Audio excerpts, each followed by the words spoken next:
নমস্কার, আমি এসে গেলাম সব জানতা বাংলা আপনাদের কাছে। আর এটা এটা আমাদের এগিয়ে বাংলা, সেই বাংলারই আমি প্রতিনিধি।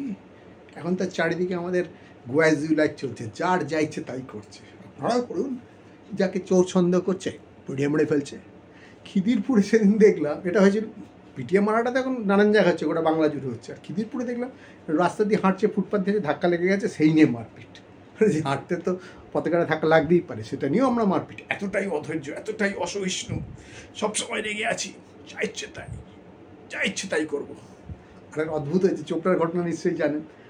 একজন বাহুবলী সে দুজনকে মারছিল, বিবাহ বহির্ভূত সম্পর্ক, যে মুসলিম দেশে এসব হয়, সেরকম শাস্তি দিচ্ছিল। অদ্ভুতভাবে সেটা ছবি কেউ তুলেছে, করে ভাইরাল করেছে মোহাম্মদ সেলিম, সিপিএমের লিডার, আর অমিত মালব্য, বিজেপির লিডার। এবার যিনি মার খেয়েছেন মহিলা, তিনি যে মেরেছে সেটা বলছে, কে মেরেছে আমি জানি না, চিনি না, জানি না, দেখিনি, কিচ্ছু জানি না। আমার ছবি কেন ভাইরাল করলো, আমি তাদের এগেনস্টে মামলা করবো, মামলা করে দিয়েছে অলরেডি। কি চলছে, দারুণ মজা।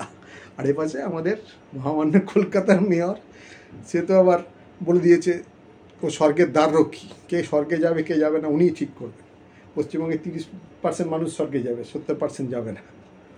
আমি গোটা পৃথিবী বাদ দিলাম, শুধু পশ্চিমবঙ্গেই বলে দিলাম উনি দ্বাররক্ষী। অতএব ওনার এতে যেতে হবে, ধর্মে যেতে হবে, তবেই আপনি স্বর্গে যেতে পারবেন।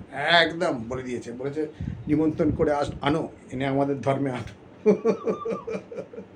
আর বুদ্ধিজীবীরা চুপচাপ চুপচাপ বসে আছে, কিচ্ছু বলছে না।